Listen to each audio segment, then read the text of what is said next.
Next on Meet the Farmer TV, local food comes to the University of Virginia Hospital. Meet the Farmer TV is made possible by Planet Earth Diversified, Melli Productions, and Leslie P. Jenkins Photography and Graphic Design. Culpeper's Channel 21, helping to preserve the agricultural history of Virginia, and In the Kitchen magazine, serving the community and everyone who loves good food.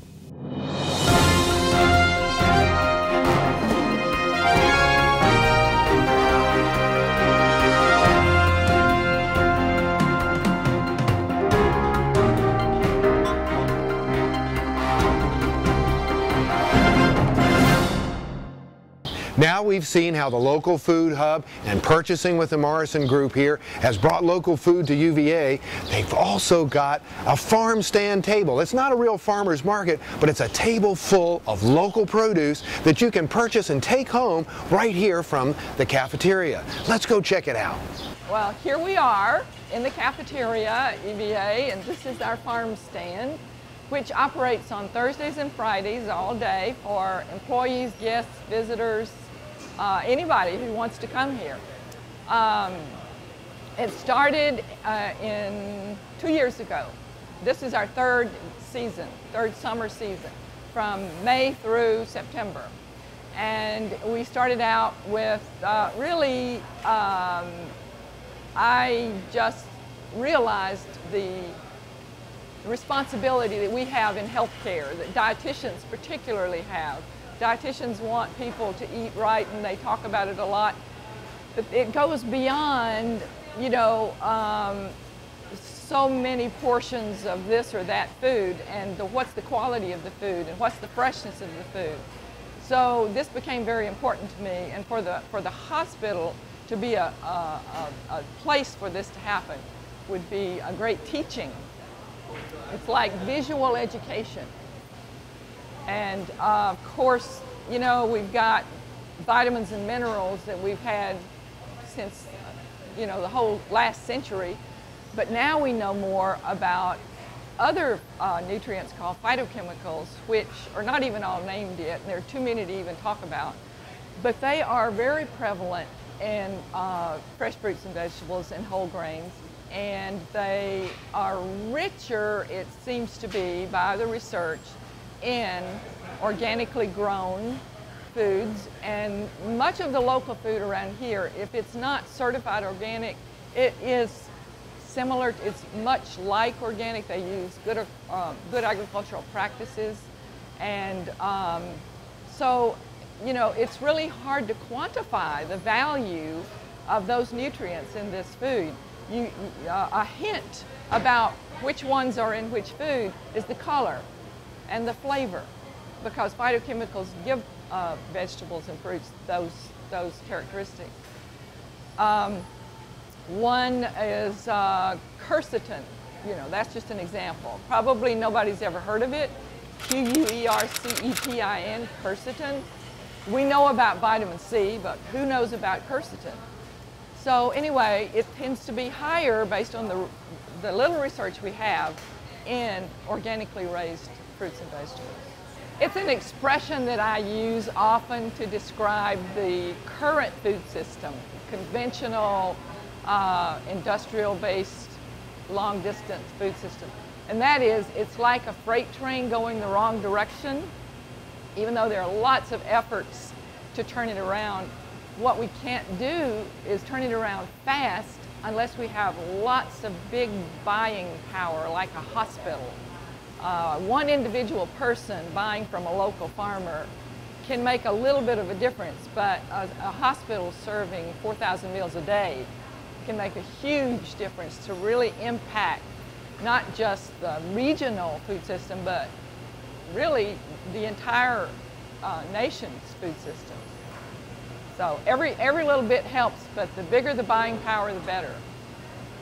If we could get hospitals, all institutions, even schools, especially the strong farm-to-school movement here in Virginia, and even prisons, you know, as many institutions as we can get to have that large buying power to support the farmers and what I call regionalizing the food system. like it used to be. What I mean by re-regionalizing is the first thing that comes to my mind is the volcano that went off in Iceland, okay? And all of the food that was to be transported by plane, and it couldn't get there, and so it sat around and ruined because we have long distance food supplies. So we need to regionalize our food supplies so that food is always available in the area. I mean, a city, it's been said that a city could last 3 weeks with the food it has.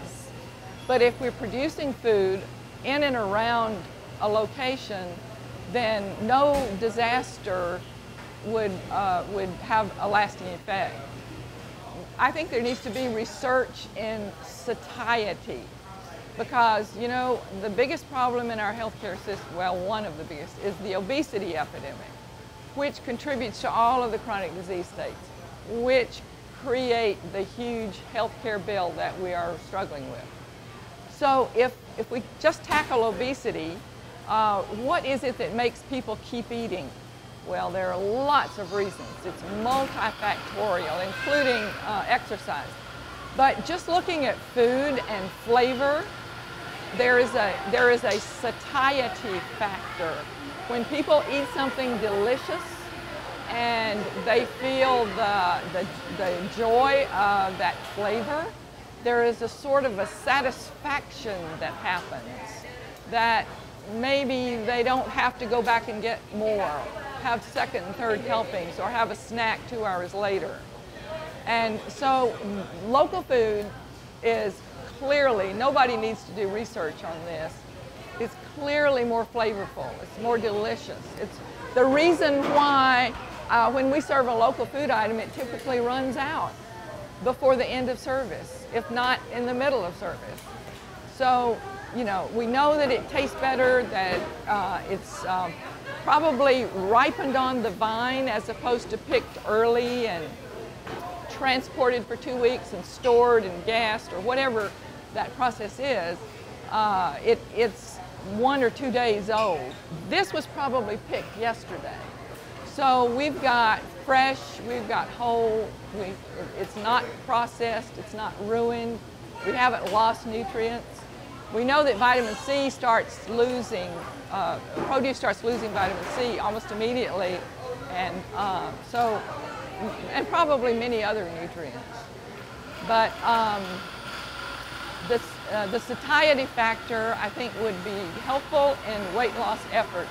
If people can just eat absolutely delicious foods in a mindful way and expend calories as much as they take in calories, then I think that would be one little piece to help in the obesity epidemic. And speaking of calories, do you happen to know how many calories are in a serving of pretty much any of these vegetables? 25, roughly. Now, if you pour cheese all over it or drown it in butter, you know, you got another thing going on. But just the vegetable itself, if the average person uses 2,000 calories a day, 25 is not much. Plus, there's lots of fiber, and you have the sensation of being filled.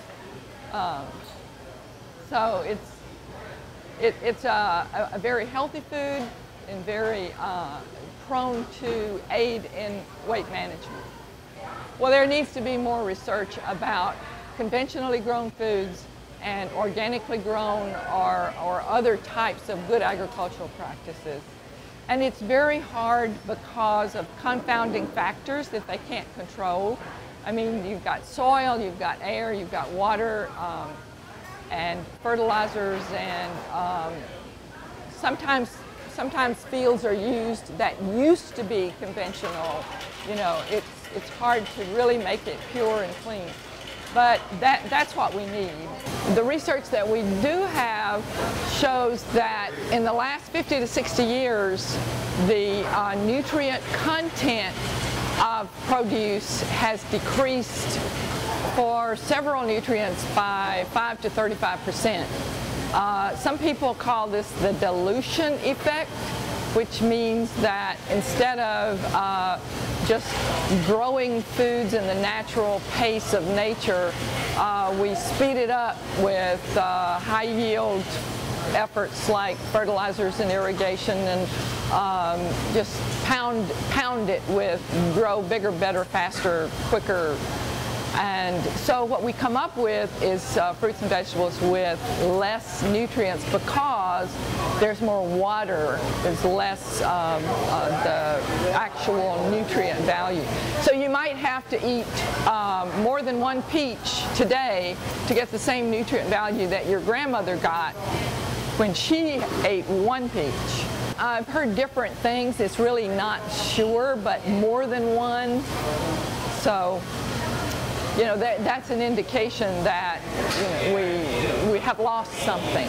The efforts to have high yield, and those usually include a lot of fertilizer, conventional fossil fuel-based fertilizer.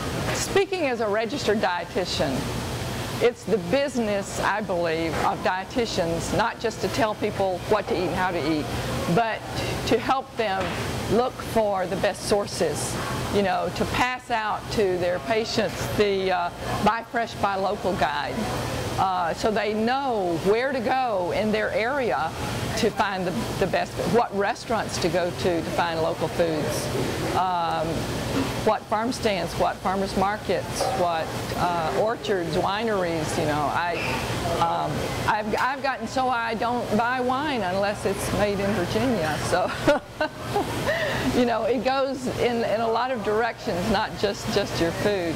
I encourage dietitians to encourage their hospital food service to provide this service, or at least CSA drop-off, to make it very convenient for people to be healthy.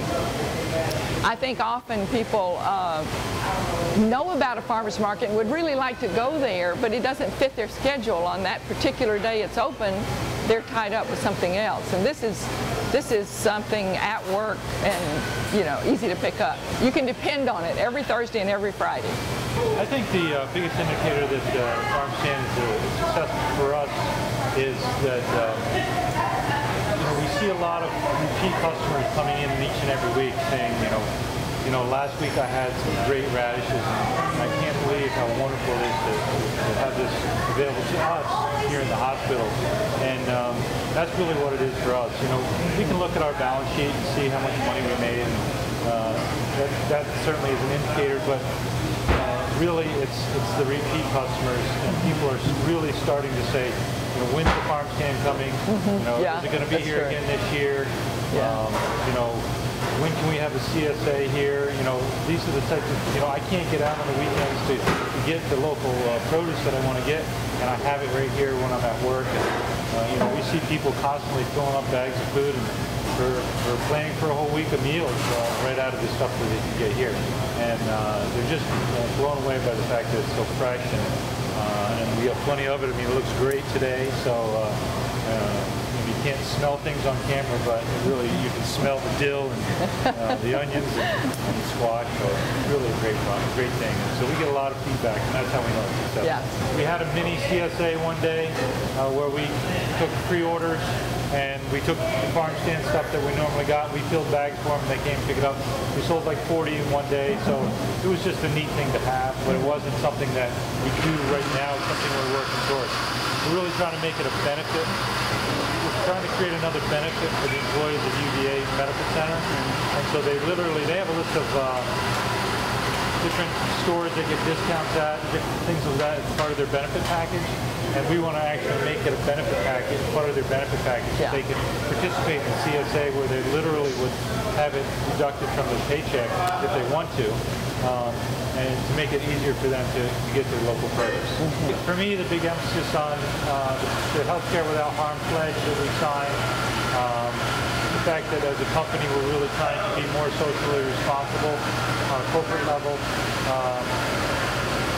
You know, all the things that we're doing with Ag in the Middle, and trying to get that farmer really to be back and part of the whole scene when it comes to getting produce to market.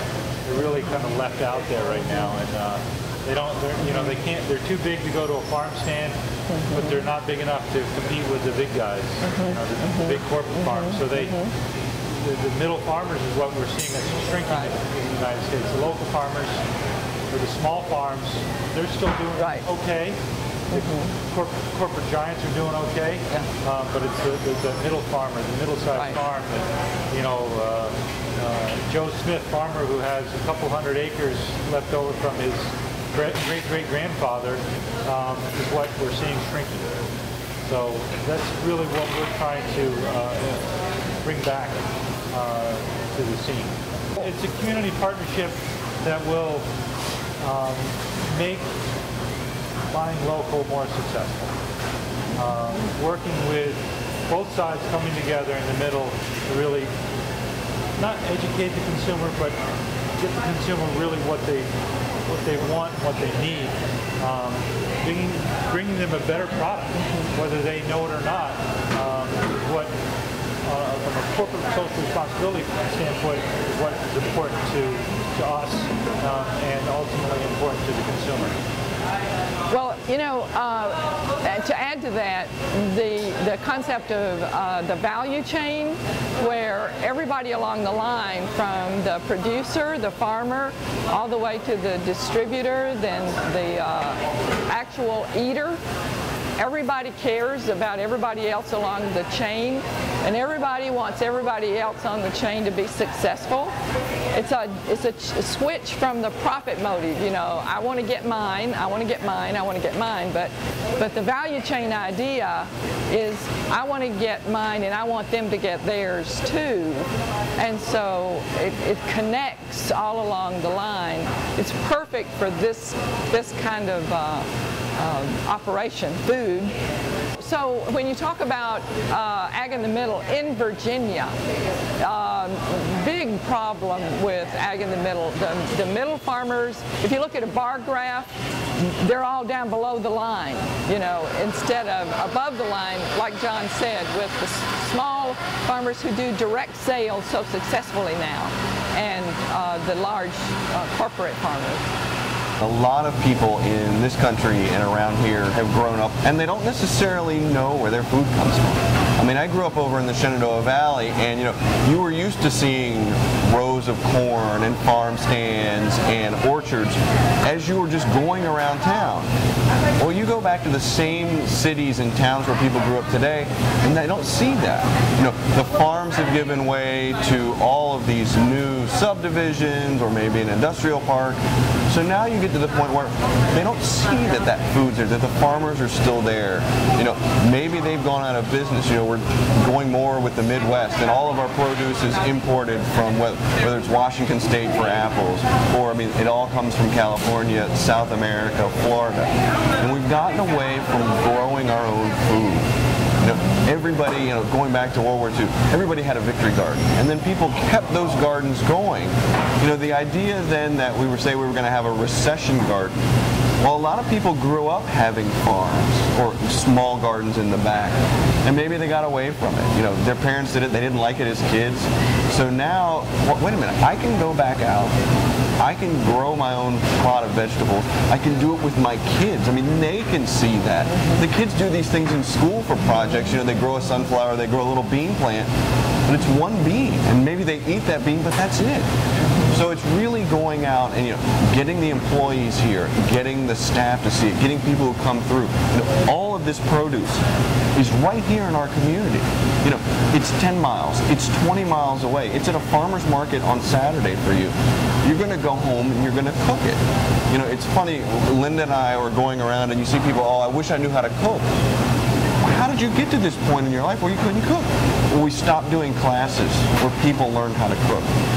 If your idea of dinner is whether you're just running out for fast food 4 to 5 nights a week, or it's takeout, or it's all frozen and it's processed and it comes out of whatever. Really, to put those beans onions, just to snap the ends of them off, put them in a little salted boiling water, and that's it. And I guarantee you, there will be nothing that tastes better than that. But it's getting people to realize it's worth that 30 minutes. You know, you stop here, you pick that produce up. You know, the fact then that Morrison is making that commitment, and you know, the partnership, they're partnering with us to do that. You know, changing the way that people eat, you know, so they see better about portion control. So I mean, we've even gone to the point where, you know, we let people know when they get something out of a vending machine, you know, this is how healthy or not as healthy really it is. When they go and get something out of the line, you know, how healthy is something? What's the sodium content? What's the caloric content? You know, that serving of fresh fruit that you can get here, look how healthy that is for you. You know, and you know what?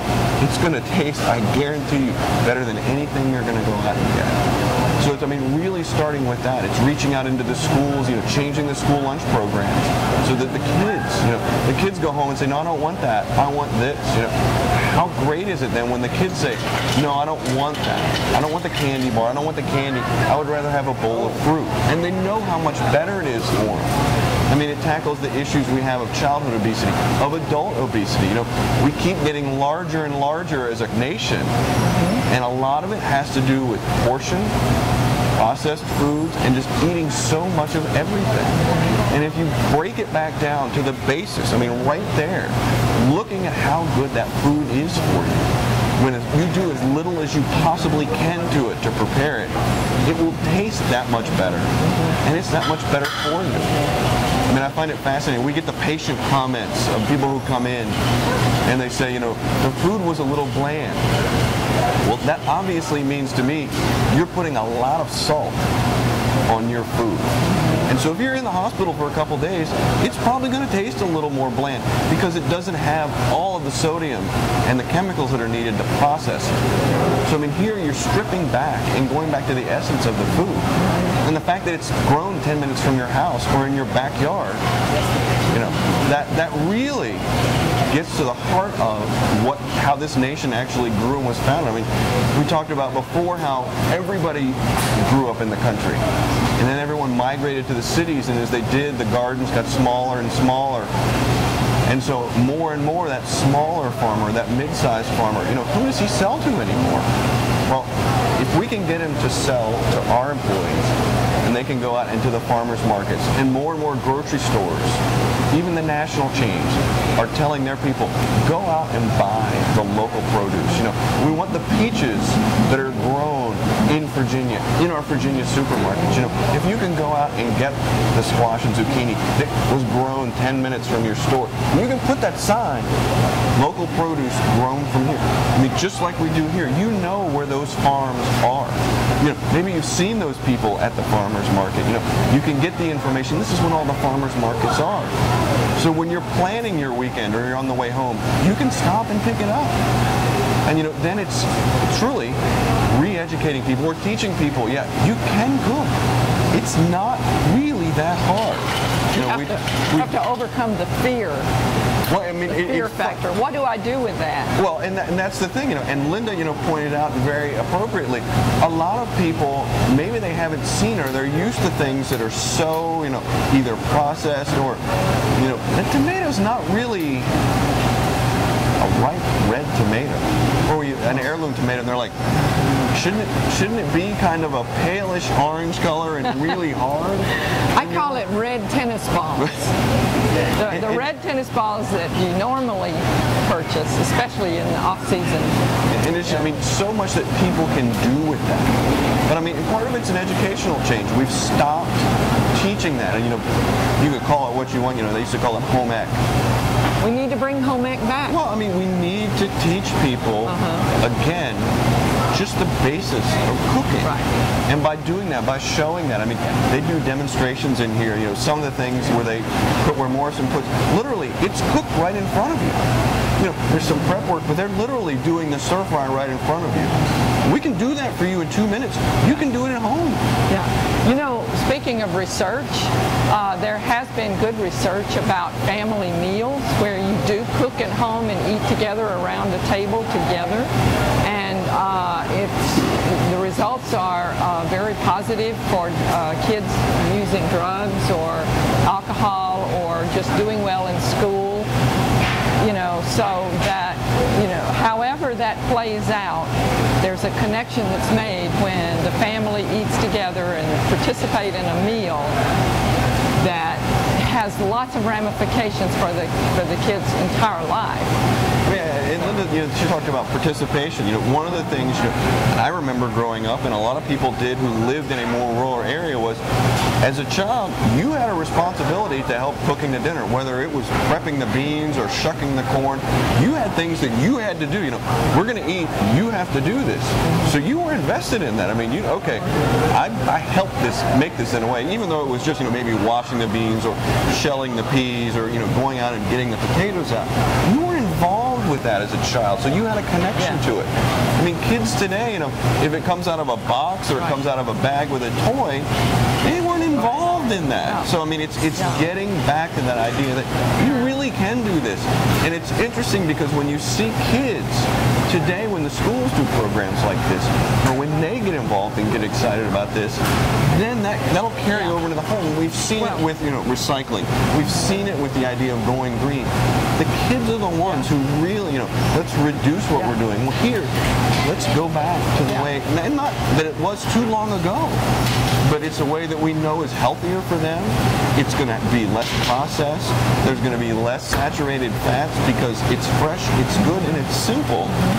And once they see that, I'm pretty sure they're going to like it. Because when you give a kid a fresh bowl of raspberries that they just picked, take any kid to a place to pick raspberries or pick strawberries, they're going to come back covered in strawberries. And you're not going to tell me they're not going to have a great time, whether they're going out and getting their own apples, picking their own cherries or peaches. They did that, and they're going to want to help put something together. Whether it's just a simple dessert or just a little thing of getting the beans, they're invested in it. You're getting them interested in it, and they're seeing that it's healthy for them. And it's not that hard to do. Yeah. You know, one of the things Lynda talked about research. You know, at the University of Virginia, our scientists, I mean, we have people who are actually doing research. I mean, right now, we know there are compounds in broccoli that actually will lower your risk of cancer.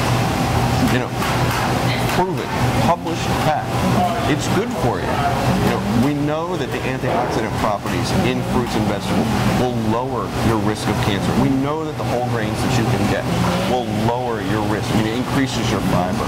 You know, and Lynda has pointed out, and when she goes and talks to people, you know, when you modify your diet in this way, we know you are reducing the health factors that contribute to so many diseases: heart disease, cancer, stroke, diabetes. You know, 4 of the top 6 killers today have major